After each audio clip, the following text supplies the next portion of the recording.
인생을 살면서 어디서 무엇을 어떻게 해야 될지 막막한 순간을 경험하신 적이 있습니까? 다들 그런 경험을 한 번씩 했겠죠. 만일 내가 인류의 첫 조상이었다면 어땠을까? 내가 아담이었다면 어땠을까? 그런 생각을 해봅니다. 우리 하나님께서 아담과 하와에게 에덴 동산을 창설하시고 에덴 동산에서 삶을 시작하게 하시면서 명하시기를, 너희가 이 에덴 동산 잘 봤지? 이 에덴 동산처럼 온 땅을 채워라. 그리고 온 땅을 정복해라. 그리고 그 온 땅을 다스려라. 이렇게 이제 명령을 하셨다고 들어보자고요. 그때의 그 아담과 하와, 과연 나는 충분히 할 수 있어 이렇게 생각했을 것인지, 아니면 어떻게 하지 이렇게 했을지. 저는 물론 이제 아담과 하와는 우리보다는 더 훌륭한, 어찌 보면 인류 중에서는 가장 어찌 보면 훌륭한 그런 분이었잖아요. 그런 훌륭한 분이었기 때문에 담담하게 충분히 가능하다 이런 생각을 갖고 시작을 했을 수도 있습니다. 그런데 저의 생각은 막막했을 것 같아요. 어떻게 하지? 그래서 오늘 본문을 잠시 한번 먼저 살펴보겠습니다. 26절을 보면, 우리가, 또 하나님께서 이르시되 우리가 우리의 형상으로 우리의 모양에 따라 사람을 만들자 이렇게 말씀하십니다.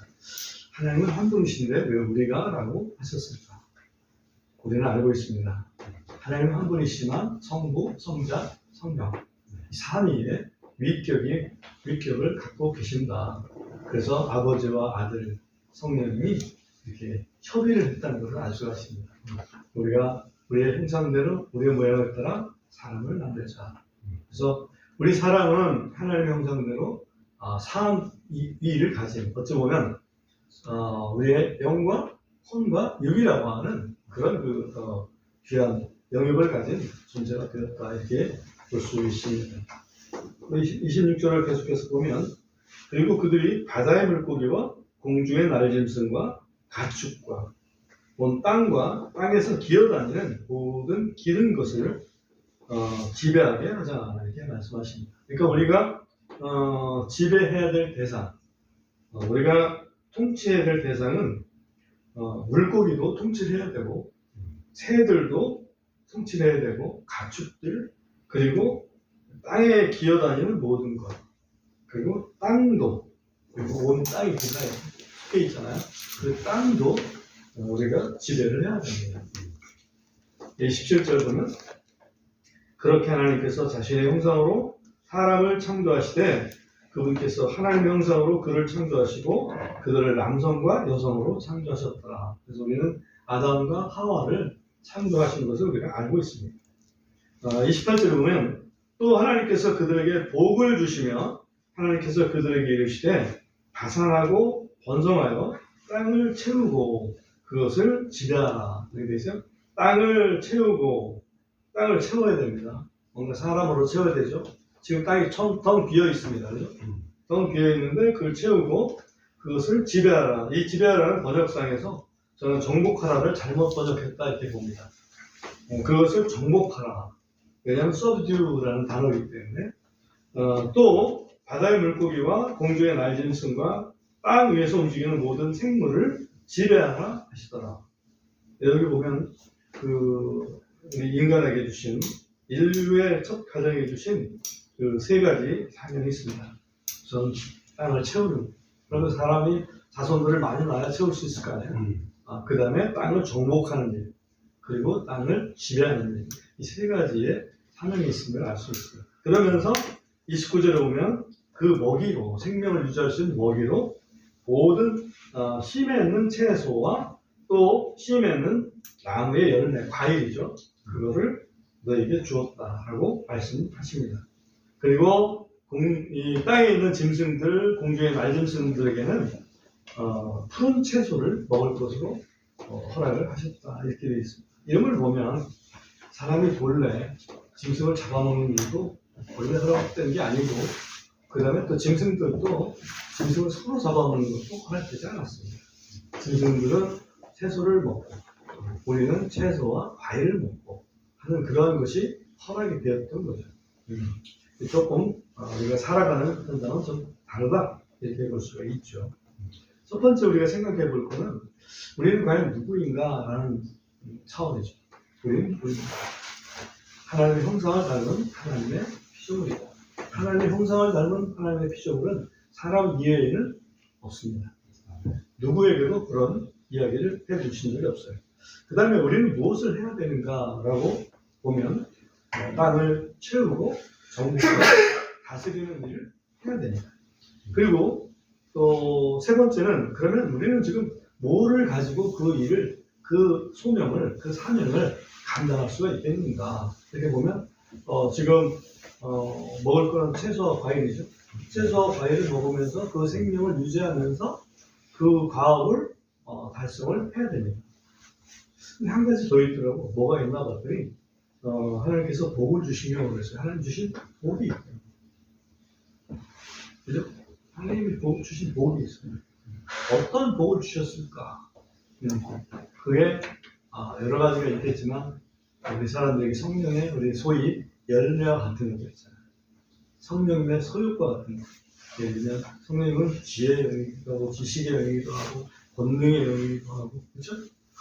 그런 것처럼 우리에게 지혜도 주시고 지식도 주시고 권능도 주시고 그런 것들을 통해서 우리 하나님께서 주신 사명을 감당할 수 있게 하신 게 아닌가, 그런 생각을 좀 합니다. 근데 이 세 가지 사명 중에서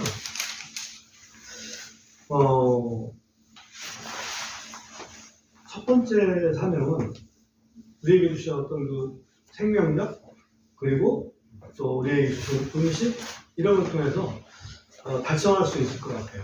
뭐 어렵지 않게.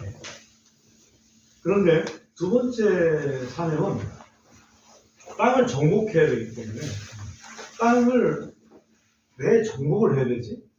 그리고 땅을 어떻게 정복하지? 하는 그런 의문을 품게 됩니다. 땅을 그냥 주시면 이건 내 땅이니까 그냥 정복할 거 필요 없이 그냥 내가 내 땅 그냥 가지면 되는데, 소유권 허락해 주시면 되는데 정복하라고 말씀하십니다. 그리고 세 번째 미션은 그것을 다스리라, 지배하라 이렇게 말씀하셨는데, 땅을 정복하고 나면 지배할 수 있겠죠? 할 수 있습니다. 근데 지배하려면 땅을 보호할 수 있는 어떤 그 힘도 있어야 돼요. 그냥 지배가 되는 게 아니고. 그리고 지배하려면 법도 만들어줘야 됩니다. 법도 만들어줘야 되고, 그 다음에 땅이 잘 유지될 수 있도록 관리도 해줘야 됩니다. 그냥 내가 지배하면 된다, 이게 아니에요. 대통령이 되면 이 나라 백성을 지배한다, 이런 생각은 큰 오해입니다. 어떻게 하면 이 나라 이 백성이 안전하게 될 수 있을까 보호해줘야 되고, 또 이 나라 이 백성이 잘 발전할 수 있도록 그렇게 만들어줘야 되고, 법도 만들어줘야 되고, 그게 이제 소위 지배죠. 그냥 야 너 이거 해 그러면 그거 엎드려서 하고, 저거 해 그러면 엎드려서 하고, 이게 지배가 아니라고. 오늘 우리 안집사님이 기도해 주시는데 6.3 이제 선거가 있지 않습니까? 지방선거가 있는데 그 선거에서 정말 하나님 두려워할 줄 아는 그런 사람들이 정말 위에 관리자들이 될 수 있게끔 뽑아달라고 하는 그런 기도는 너무나 정말 귀중한 기도였습니다. 너무나 감사드리고요. 하나님께서 꼭 그렇게 우리 민족을 불쌍히 여겨 있어서 저도 기도하는 것은 우리 위정자들이 정말 하나님 두려워할 줄 아는 위정자가 돼야 돼요. 그런 위정자가 세워져야 됩니다. 그러지 않으면 이 나라 정말 희망이 없습니다. 얼마 남지 않은 세월이지만 그래도 그 세월 동안에 좀 뭔가 상급을 쌓을 수도 있고 우리가 평안 가운데서 살 수도 있잖아요. 그래서 제가 이 세 가지 사명을 잠시 생각해 봤는데 그 중에서도 두 번째가 제일 좀 뭐랄까 많이 고민해야 될 그런 영역이 아니었겠나 하는 생각으로 오늘 거기에 초점을 둬가지고 말씀을 좀 나누고자 합니다. 정복하라 하는 말씀이죠. 정복한다는 의미가 무엇일까? 사절을 찾아봤습니다. 그랬더니 정벌하여 복종시킨다. 그런 의미가 있어요. 정벌해서 복종시킨다. 정벌이라는 건 뭐냐? 군사를 대입시켜가지고 그 기존에 있는 세력을 무너뜨리는 거죠. 적군을 물리치는 겁니다. 그래서 복종을 시키는 걸 정복이라고 얘기를 합니다. 예를 들어서 최근에 호르무즈 해협 문제가 많습니다. 미국이 그것을 정복을 하려면 호르무즈 해협을 완전히 정벌을 해서, 다시 말하면 이란의 그 정권을 무너뜨리고 그 영토에서 복종시켜서 호르무즈 해협을 자유케해야 됩니다. 그러기 전에는 정복했다고 얘기하기가 어렵다. 그래서 땅을 정복한다는 것은 땅을 뭔가 차지하고 있는 세력이 있다는 거지. 땅을 정복하라 그랬단 말이에요. 그럼 땅을 정복하고 있는 현재 기존 세력이 있다. 그게 아니면 땅을 정복하라고 할 필요가 뭐 있어요? 그냥 너 네 땅이니까 네가 알아서 이제 관리해. 그러면 되는데 정복을 하라 이 말이에요.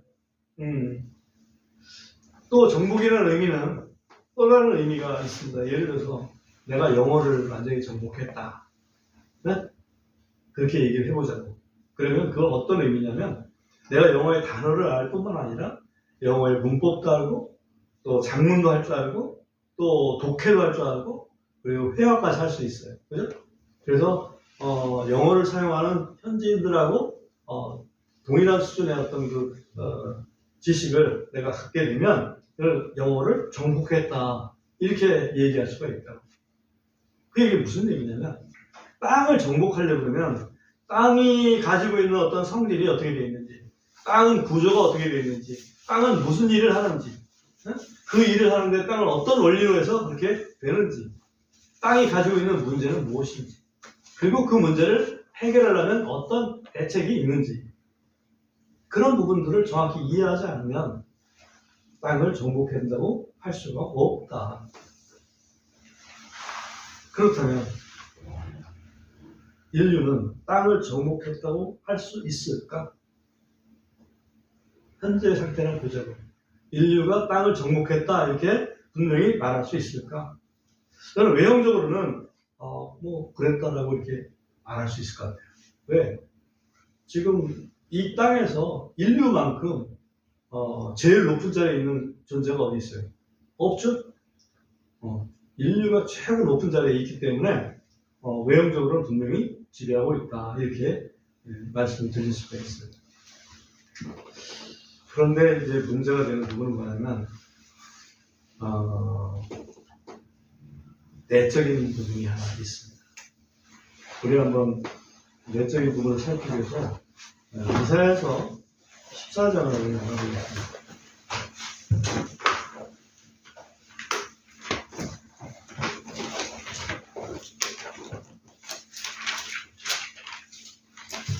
이사야서 14장 12절 보면 이런 말씀이 있습니다. 오 너 아침의 아들 루시퍼야, 네가 어찌 그리 하늘에서 떨어졌는가? 민족들을 약하게 만든 자야, 네가 어찌 그리 끊어져 땅으로 떨어졌는가? 이는 내가 내 마음속으로 이르기를 내가 하늘에 올라가 내가 하나님의 별들 위로 내 왕좌를 높이리라. 내가 또한 북쪽의 연면들에 있는 회중의 산 위에 앉으리라. 내가 가장 높은 구름들이 있는 높은 곳들 위로 올라가 내가 지극히 높은 이와 같이 되리라 하였기 때문이다. 그건 이제 루시퍼라고 하는 천사장의 이야기죠. 이 루시퍼가 누구의 원래 이름입니까? 지금으로 보면 사탄이지. 그렇습니다. 사탄의 이름이 이제 루시퍼인데 이 사탄이 어찌해서 사탄이 되었는가 보면 사탄이 이야기하기를 내가 하늘에 올라가서 하나님의 별들 위에 내 왕좌를 높여서 가장 높은 구름들에 있는 그 높은 곳들 위로 올라가서 지극히 높으신 이 하나님이죠. 하나님과 내가 겨루리라. 하나님처럼 되리라. 이것이 사탄이 된 동기였습니다. 그런데 그렇게 되다 보니까 13절에서 보면 내가 어찌 그리 끊어져 땅으로 떨어졌는가. 이 사탄이 떨어진 곳이 땅이라는 말이죠. 근데 그 땅을 정복해야 되는 건 사람이에요. 썩어도 준치라는 말이 있습니다. 그죠? 사탄이 루시퍼가 천사장 출신인데 땅에 떨어졌다고 해서 그냥 확 죽어서 있겠습니까? 뭔가 할 거 아니에요. 그죠? 뭘 했는지 계시록 12장 9절 한번 잠깐 보겠습니다.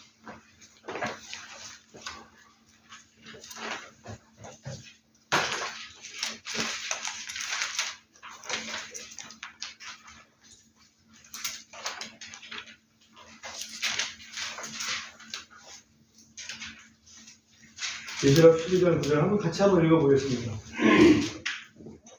이에 시작. 이에 큰 용이 내쫓겼으니 저 옛뱀 곧 마귀라 불리고 사탄이라고 불리는 온 세상을 속이는 자라. 그가 땅으로 내쫓기고 그의 천사들도 그와 함께 내쫓기더라. 여러분, 사탄의 이름이 여러 가지가 등장합니다. 큰 용, 옛 뱀, 마귀, 사탄, 그런 용어들이 등장합니다. 옛밤, 옛뱀 그러니까 뭔가 생각나는 게 있습니까? 생각나는 게 있죠? 베델 동산에서 우리 최초의 어머니 하와에게 거짓말을 해서 하와가 거기에 쏘가 넘어가가지고 하나님의 말씀을 버리는 그런 잘못을 저지르도록 한 장본인이 바로 이 사탄 옛뱀 루시퍼입니다.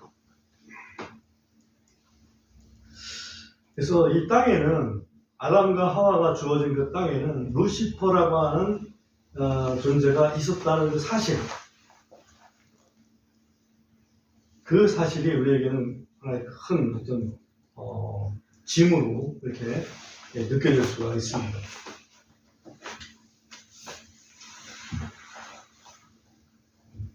이사야서 한 번 더 찾아보겠습니다. 이사야서 45장.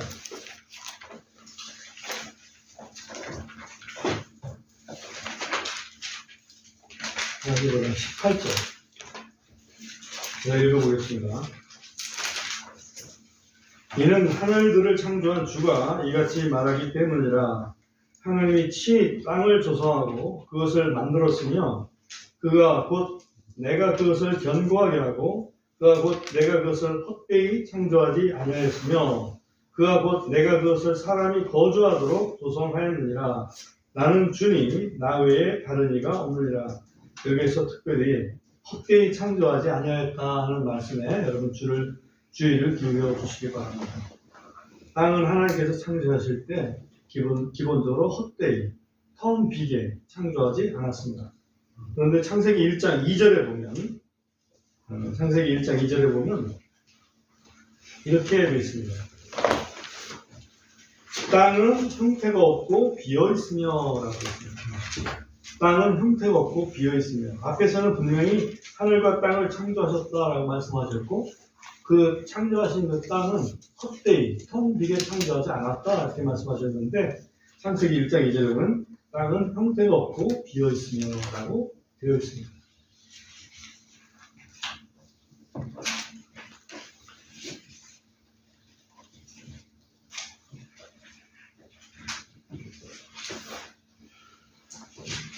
이게 왜 그랬을까? 헛되이 창조하지 아니하셨던 땅이 어떻게 이렇게 텅 비게 되었고 또 형태가 없게 무질서하게 됐을까? 그거에 대한 해답이 우리가 생각해 볼 수 있는 그런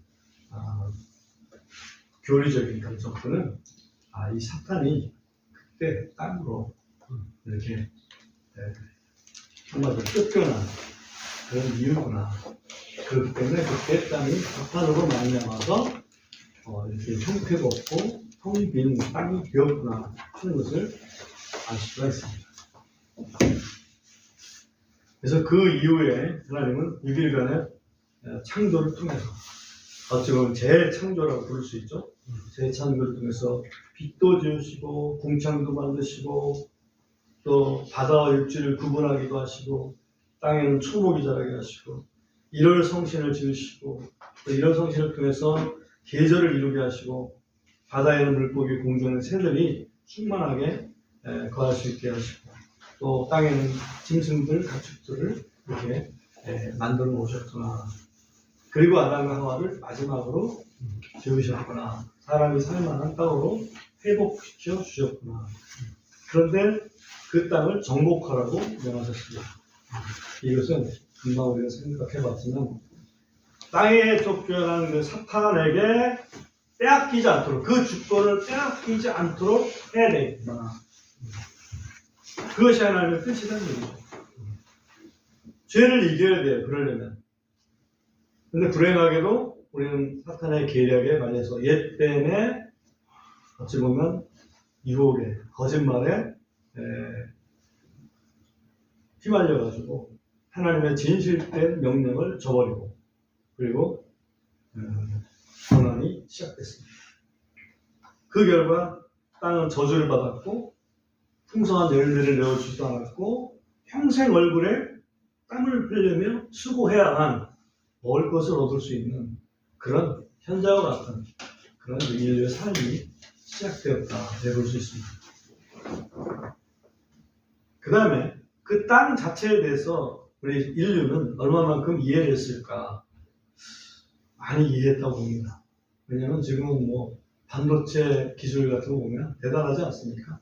AI 이런 기술을 보면 또 대단하지 않습니까? 항공우주 산업도 그렇고 그래서 굉장히 큰 이해를 하고 있다 이렇게 볼 수 있는데 욥기에 보면 욥 그 당시 지금 또 아브라함 때라고 본다면 몇 년 전 사람입니까? 여기 BC 2000년경 사람이라고 그러면 4000년 전의 사람이에요.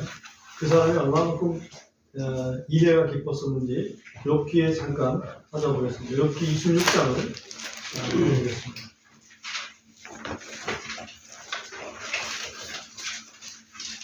욥기 26장 7절에 보면 이런 말씀이 있습니다. 그분께서는 북쪽을 빈 곳에 펴시고 땅을 허공 위에 내가시는도다. 갈릴레오가 지동설을 얘기했다가 큰 고난을 당했지 않습니까? 그때 왜 땅이 움직인다는 큰일 나니까 그 재판을 받으면서 그랬다고 그러죠? 맞습니다. 예, 땅은 안 움직이고요. 태양이 돕니다. 그러나 합성 그만뒀다고 그러죠? 재밌는 일화입니다. 그러나 이미 욥은 이미 땅을 허공 위에 달았다는 것을 알고 있어요.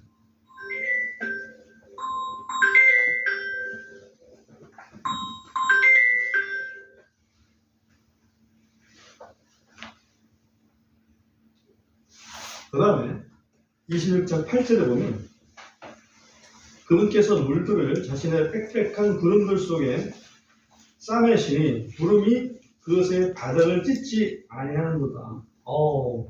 구름이 있는데 구름에 그게 물이 쌓여 있다 이거지. 구름은 바로 물방울들이 나는 것을 이미 알고 있어요. 욥은 그 정도의 과학적인 지식을 가지고 있었다. 기상학도 알고 있었던 거죠. 욥기 28장 1절 보면은 참으로 은이 나는 광맥이 있고 또 금이 나는 장소가 있어 거기서 그들이 그것을 정령하느니라. 그러니까 욥은 이미 은이나 금은 광맥 상태로 존재한다는 지하자원의 존재 방식을 알고 있습니다. 그리고 그거를 정련해서 가치 있게 만드는 것 기술까지도 가지고 있다. 이미 4,000년 전에. 그 다음에 28장 2절에 보면 쇠는 땅으로부터 취하고 노은 돌을 녹여 얻느니라. 그리고 쇠는 주로 흙으로 되나 보죠. 그 다음에 노은 돌에 녹여서 얻게 된다. 이런 광물 지식이 다 있습니다. 그 다음에 5절로 내려가 보면 땅에 관하여는 그것으로부터 빵이 나오고 밑에서 그것이 불같이 솟구치는 도다. 이건 땅은 결국 흙으로부터 결국 곡식을 우리가 얻을 수가 있고, 또 그 밑에, 땅 밑에는 불같이 솟구친다 그랬습니다. 뭔가 불 구덩이가 있다는 것을 욥은 알고 있었다는 얘기죠.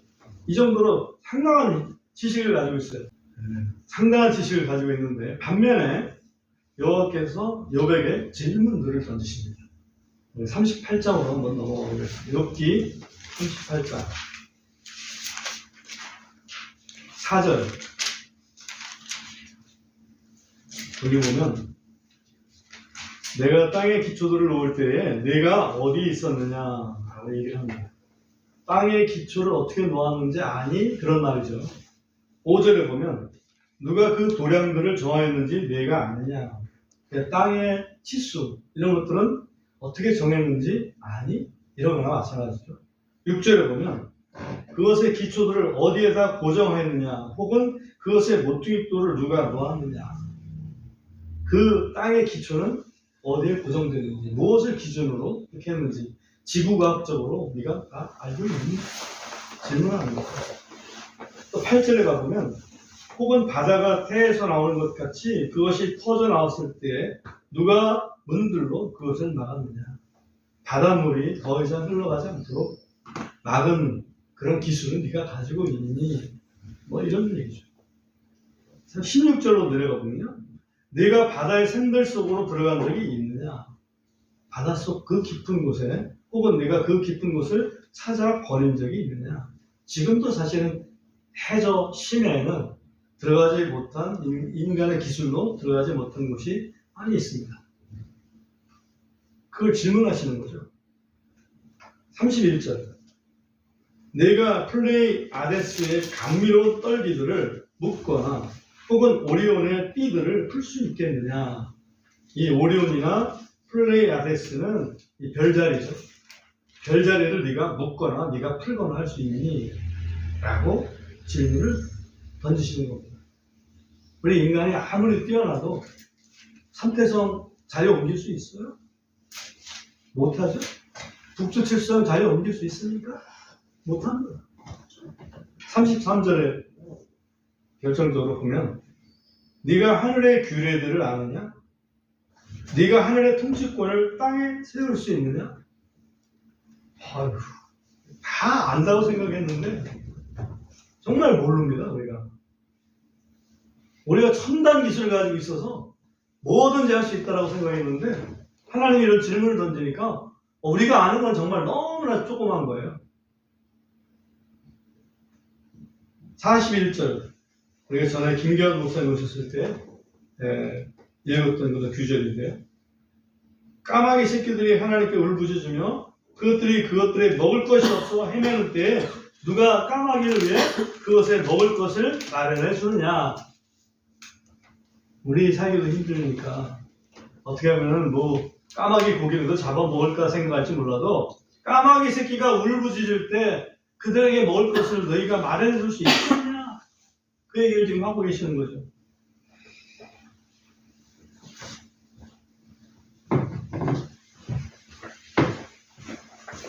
(40장 2절) 한번 40장 2절 보면, 전능자와 다투는 자가 그분을 가르치겠느냐.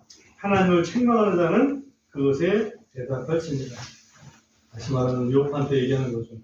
네가 전능자하고 다투고 있는데 네가 전능자를 네가 가르칠 수 있겠니? 우리가 하나님을 대적하는 사람들이 굉장히 많습니다. 하나님이 어디냐? 하나님이 있으면 하나님을 믿으려면 나를 믿어라. 뭐 이런 얘기하는 사람들이 있습니다. 그러나 이런 질문 앞에서 과연 우리가 하나님을 안다, 또 땅을 다 정복했다, 그렇게 얘기할 수가 있겠네요. 우리가 발을 딛고 살아가는 이 땅을 둘러싼 물리적인 그 현상들, 이걸 연구를 합니다. 그런 것, 기초과학이라고도 하죠. 그리고 또 하나는 그것을 어떻게 이용해서 우리의 인류의 삶을 또 윤택하게 할 것인가 하는 그런 학문도 연구를 합니다. 이런 것도 응용과학이라고 합니다. 오늘날 그것의 굉장한 발달을 보고 있습니다. AI 같은 거죠. 로봇. 정말 중국이 만든 AI 로봇, 여러분 텔레비전 화면 통해서 봤을 겁니다. 달리기를 엄청 잘하죠. 어떤 로봇들은 축구도 잘합니다. 사람이 얘한테 감당을 못할 것 같은 그런 느낌을 받습니다. 그렇지만 그런 것들을 만들 수 있지만 인류가 과연 지구를 만들 수 있을까요? 못 만들죠. 인류가 생명을 만들 수 있을까요? 생명체를? 못 만들죠. 그러니까 다 잘한다고 하지만 그 깊이를 알다 보면 하나님 앞에 그냥 엎드릴 수밖에 없다고. 아직도 교만해서 하나님은 없다, 신은 죽었다, 우리가 모든 걸 할 수 있다, 아니옵시다. 과연 누가 이 땅을 정복할 수 있겠는가? 우리가 어떻게 하면 이 사명을 감당할 수 있겠는가? 누구의 도움이 필요할 것 같아요? 하나님의 도움이 필요하죠. 우리 스스로는 어렵다는 것을 알게 됩니다. 우리 한번 잠깐 창세기 13장을 보겠습니다.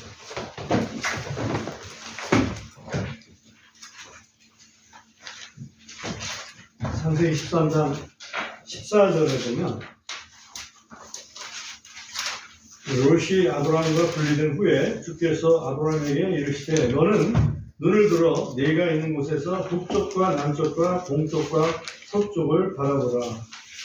우리 동서남북이라고 하지만 우리 하나님께서 북남동서라고 얘기했어요. 이는 네가 보는 땅을 내가 너와 네 씨에게 영원히 줄 것이기 때문이다. 정복하는 방법? 바라만 보면 돼요. 지금 아브라함이 바라만 보면 그 땅이 다 아브라함의 것이 됩니다. 내가 네 씨를 땅에 티끌 같게 하리라. 그래요 사람이 땅에 티끌을 능히 쓸 수 있으면 네 씨도 세리라.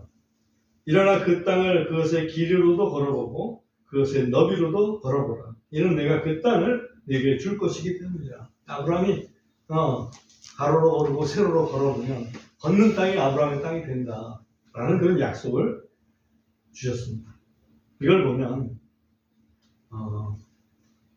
땅의 주권이라는 것은 하나님이 주시냐 안 주시냐 거기에 달려있는 겁니다. 아브라함에게 이런 그 귀한 복을 주셨던 이유는 아브라함이 철저하게 하나님 명령에 순종한 사람이었기 때문에 그렇습니다. 근데 땅은 과연 우리가 밟고 있는 흙, 지구 요걸 얘기하는 것일까? 마태복음 28장을 한번 또 보겠습니다. 마태복음 28장 너무나 유명한 예수님의 그 지상명령이죠. 마태복음 28장 18절 보면 이에 예수님께서 그들에게 나와 말씀하여 주시되 하늘과 땅에 있는 모든 권능이 내게 주어졌느니라. 여기 권능은 영어로는 파워라고 되어 있지만 헬라어 원문을 보면 엑수시아라고 되어 있습니다. 모든 권위라고 볼 수 있죠. 하늘과 땅에 있는 모든 권위, 권세 그런 것들이 예수님께 주어졌습니다. 천지전권이. 천지전권을 가진 예수님이 있다면 당연히 땅을 정복할 수 있겠죠. 그러면서 말씀하시는데 그러므로 너희는 가서 모든 민족들을 가르치고 아버지와 아들과 성령의 이름으로 그들에게 침례를 주며 무엇이든지 내가 너희에게 명령한 모든 것을 그들에게 가르쳐 지키게 하라. 그리하면 보라 내가 세상의 끝까지 항상 너희와 함께 있느니라 하시더라. 아멘. 여기 보면 예수님께서 이제는 천지 전권을 가지시고 예수님의 제자들 우리들에게 명령을 하셨습니다. 온 세상으로 가서 그 모든 민족들을 그리스도의 제자가 되게끔 해라. 그런 명령이죠. 천지전권을 예수님께서 어떻게 얻으셨을까요? 천지전권을 얻으신 이유는 예수님께서 아버지의 명령에 순종해서 죽음까지도 순종했기 때문에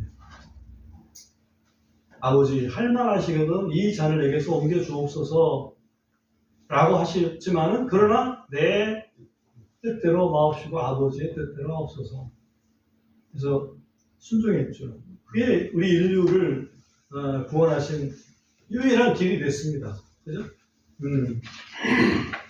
천지 전권을 가지신 그 근거가 됐습니다. 그래서 우리 인류를 구원할 수 있는 근거가 된 거죠. 그래서 그 명령을 12사도에게 주셨고, 그 12사도를 포함한 120명 제자들에게 오순절날 성령을 부어주셔서 그 사명을 감당하기 위한 어떤 일을 시작하게 됐습니다. 시작하자마자 3,000명, 5,000명 이렇게 부흥하다 보니까 짧은 기간 동안에 100배로 성장했습니다. 120명 성도가 못돼도 12,000명 이상은 됐을 거라는 얘기죠. 짧은 시간 동안에. 그리고 제자들은 계속해서 흩어져서 세상 끄트머리에 있는, 어떻게 보면 이스라엘로 보면 세상 끄트머리가 한국 땅이거든요. 한국 땅에 있는 우리들까지 복음을 듣고 예수님을 믿게 됐습니다. 문제는 그럼에도 불구하고 아직도 인류는 악의 권세로부터 온전히 구원받지 못했습니다. 다 예수님을 믿습니까? 우리나라 사람만 해도 교회 다니는 사람만 따진다 해도 그게 우리 인구의 20%도 안 됩니다. 그럼 교회 다니는 사람은 다 그러면 또 악의 권세로부터 구원을 받은 구원의 확신을 가진 존재들일까요? 그러지도 못하다니. 그러니 땅을 온전히 정복하는 그런 사명을 아직도 감당을 못하고 있습니다. 언제나 이게 가능할까요? 결과적으로 주님 재림하셔야 가능하게 되겠죠. 주님 재림하셔야 가능합니다. 주님이 다스리는 천년왕국이 되어야만 이게 가능해집니다. 주님께서는 승리하셨지만 우리 인간은 그래도 약해서 우리 속에 승리의 영을 주셨지만 그래도 안 돼서, 그죠? 우리의 육이 온전히 변화되는 그 시점에서 비로소 가능해집니다. 오늘 우리는 인류의 첫 가정에 주신 소명을 확인해 봤습니다. 그리고 그 소명은 궁극적으로 그리스도 안에 있을 때 이 보이는 땅과 보이지 않는 땅을 정복할 수 있게 됩니다. 사탄은 계속해서 그 진실을 왜곡합니다. 버틸 수 있을 때까지 버텨보는 거죠. 이 땅은 굉장히 소중합니다. 왜? 소중하니까 하나님이 완전히 그 텅 비었던 텅 비게 만들어졌던 그런 것까지 다시 한번 너희가 채우라 라고 이렇게 말씀하게 하셨습니까? 그 땅이 인류에게 주는 어떤 그 풍요, 삶 이런 것들이 소중하기 때문입니다. 불행하게도 인류의 첫 가정은 실패했고 80억 인구로 땅을 채웠지만 여전히 마귀의 손아귀에 붙잡혀 있는 인구가 훨씬 더 많다. 마침내 우리는 승리를 할 수 있는 그 길은 확인했습니다. 예수님 말씀하시죠. 내가 세상을 이겼다. 그래서 그리스도 안에 있기만 하면 우리도 그 이김에 동참할 수가 있습니다. 그렇죠? 이 땅은 베드로서에 보면 이 땅은 본래 물로 멸망해서 현재 우리가 살고 있는 땅은 그래서 물에서부터 나왔다라고 얘기를 합니다. 맞습니다. 셋째 날 물로부터 올라왔잖아요, 육체가. 근데 이 땅은 앞으로 불로 망하게 될 것이다. 불로 망할 후에 새하늘과 새 땅을 우리 그리스도인들은 바라보고 있다. 라고 베드로 사도는 분명하게 말씀하고 있어요. 그것이 진정한 땅의 정복이죠.